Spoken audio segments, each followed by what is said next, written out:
General bogie की नीचे वाली सीट पर सो रहा था। जैसे ही ट्रेन रुककर रवाना हुई, उसकी आंखें खुल गई तो सामने देखा उसकी तलाकशुदा पत्नी बैठी है।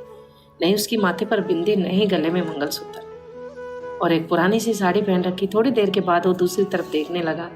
फिर कुछ सोचने के बाद वो उसकी बगल में जाकर बैठ गया और कहा, क्या तुमने अभी तक शादी नहीं की?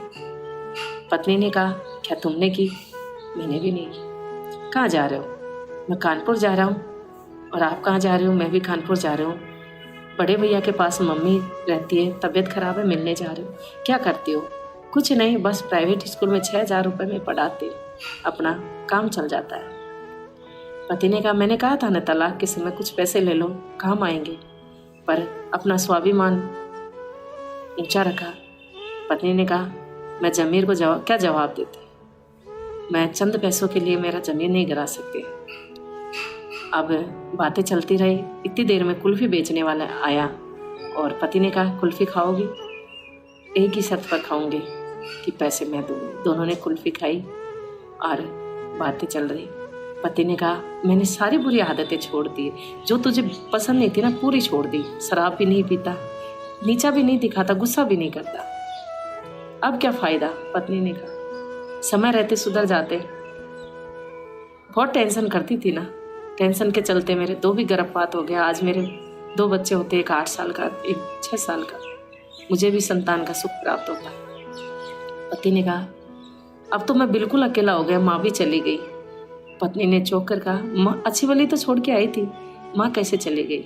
क्या बताऊं, रोज कहती थी बेटा बहू को लिया घर, बेटा बहू को घर लिया। कैसे पता था कि तलाक के बाद बहुएं घर नहीं आती? और पति और पत्नी दोनों की आंखों से आंसू बहने लगे। पति ने कहा, प्लीज आ जाओ ना मेरी जिंदगी में वापस, बिल्कुल अकेला हो गया हूँ, लौट आओ मेरी जिंदगी में, मुझे माफ कर दो ना, तेरे बिना अब मैं अधूरा सा लगता हूँ। पत्नी ने कहा, पहले ही बुरी आदतें छोड़ देते तो ये जिंदगी न तेरी न मेरी बर्बाद होती। और जहाँ बीबी को उतरना था वहाँ पर वो नहीं उतरी और अपने पति के कंधे पर सिर रखकर आंखों से आंसू बह रहे थे और सोच रही थी कि काश ये जिंदगी शुरू से ऐसी होती। और उसने अपनी जिंदगी का नया पड़ाव शुरू करने की सोच ली। पति और पत्नी अब अपने घर की तरफ रुख कर रहे थे। पत्नी ने अपने मायके को नहीं, अपने पति के घर को चुन लिया और नई जिंदगी का सफर शुरू कर दिया। दोनों अपने घर पहुंचे और उस घर को फिर से सजा दिया।